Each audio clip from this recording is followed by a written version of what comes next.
ದರ್ಶನ್ ಅಭಿಮಾನಿಗಳಿಗೆ ಸಿಹಿ ಸುದ್ದಿ ಖಂಡಿತ ಸಿಗುತ್ತೆ ಎನ್ನಲಾಗ್ತದೆ. ವಕೀಲರು ಕೂಡ ಇದೇ ಭರವಸೆ ವ್ಯಕ್ತಪಡಿಸಿದ್ದಾರೆ. ಹಾಗಾಗಿ ಅಭಿಮಾನಿಗಳ ಸಂಭ್ರಮ ಹೆಚ್ಚಾಗಿದೆ. ಇದೆಲ್ಲದರ ನಡುವೆ ಬಳ್ಳಾರಿ ಜೈಲಿನಿಂದ ದರ್ಶನ್ ಬೆಂಗಳೂರಿಗೆ ಯಾವ ಮಾರ್ಗದಲ್ಲಿ ಬರ್ತಾರೆ ಅನ್ನುವ ಬಗ್ಗೆ ಬಿಸಿ ಬಿಸಿ ಚರ್ಚೆ ಆಗ್ತಿದೆ.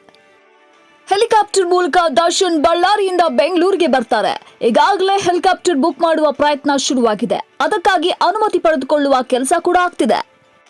ನಟ ದರ್ಶನ್ಗೆ ದೊಡ್ಡ ಅಭಿಮಾನಿ ಬಳಗ ಇದೆ. ಅವರು ಬಿಡುಗಡೆ ಆಗುವ ದಿನ ಅಭಿಮಾನಿಗಳು ಮೆರವಣಿಗೆ ಮೂಲಕ ಮನೆಗೆ ಕರ್ತಾ ಇರ್ತಾರೆ. ಹಾಗಾಗಿ ಟ್ರಾಫಿಕ್ ಜಾಮ್ ಆಗಿ ಮನೆ ತಲುಪೋದಕ್ಕೆ ಒಂದು ದಿನವೇ ಆಗಬಹುದು.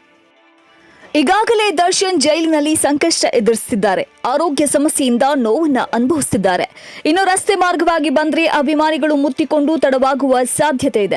ಅಲ್ಲದೆ ದರ್ಶನ್ ಪ್ರಕರಣದಲ್ಲಿ ಇನ್ನೂ ಆರೋಪಿಯಾಗಿ ಇದ್ದಾರೆ. ಇಂತಹ ಸಮಯದಲ್ಲಿ ಅಭಿಮಾನಿಗಳ ಅಭಿಮಾನದಿಂದ ಮತ್ತಷ್ಟು ಸಮಸ್ಯೆ ಆಗೋದು ಬೇಡ ಅಂತ ಈ ಲೆಕ್ಕಾಚಾರ ಶುರುವಾಗಿದ್ಯಂತೆ.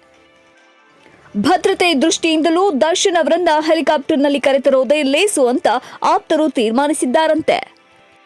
ದರ್ಶನ್ ಕೂಡ ಇದೇ ಅಭಿಪ್ರಾಯ ವ್ಯಕ್ತಪಡಿಸಿದ್ದಾರೆ ಅನ್ನಲಾಗ್ತದೆ. ಒಟ್ಟಾರೆ ಡಿ ಬಾಸ್ ಆದಷ್ಟು ಬೇಗ ಹೊರಬರಲಿ ಅನ್ನೋದೇ ಡಿ ಬಾಸ್ ಅಭಿಮಾನಿಗಳ ಜಪವಾಗಿದೆ.